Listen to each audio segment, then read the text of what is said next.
Mukawooza masiga twagguka ku liyumba eritimbaganye ebimuli nga libiwoyedde lyonna era nga n'ebimu bireebeetera mu kisasi. Mwalimu akamu ettaala ensiikirivu kimpowooze. Twatambula kasoobo nga twerinnyako nga tugenda tulikiiba naye nga tuliyita kumpi ddala emabega w'akakomera akaali kajjudde enkanaga n'ekikompoloze.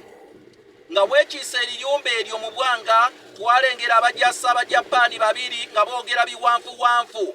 Omu ku bo ng'ofiisa mu bye nasobola okunojjola mu lukunkumuli lw'ebigambo bye yali afukumula kyawulikika nga baali basowaganira naŋŋanda eyali afaabiina nga bw'asobola okubataawulula naye ng'afuuwamuka mu kisero.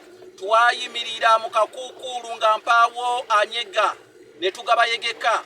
Omujaasi ataali ofiisa yasowola ekitala n'akigalula ng'alinga agenda okusanjaga ofiisa naye ng'omukono gwe gukyakongobadde waggulu. Ofiisa yasika basitoola ku lukugunyu n'amubabika essasi n'ekitala ne kimansuka eri.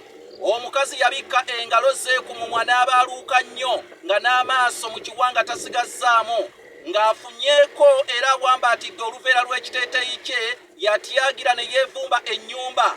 Omukube yadduka ng'akutte omukono gwe mu kifuba ng'abendabenda era akotyonka. N'agezaako okulinnyalinnya amadaala ayingire mu nnyumba era ettaala z'okulubalaza zaatandika okumemuka. Nze Kanoonya Juma omulangira ow'ebukerekere, tukyali mu ssuula yaffe egamba nti nsimba ekigere mu yugoyugo. N'olw'ensonga eyo ako kabadde katundu kakubiri ku ssuula eyo, nsimba ekigere mu yugoyugo. Naye nkugamba gwe naayagala okuyigiriza olulimi Oluganda ebyafaayo obuwangwa n'ennono oyita Kasaalaba 256 751 47 69.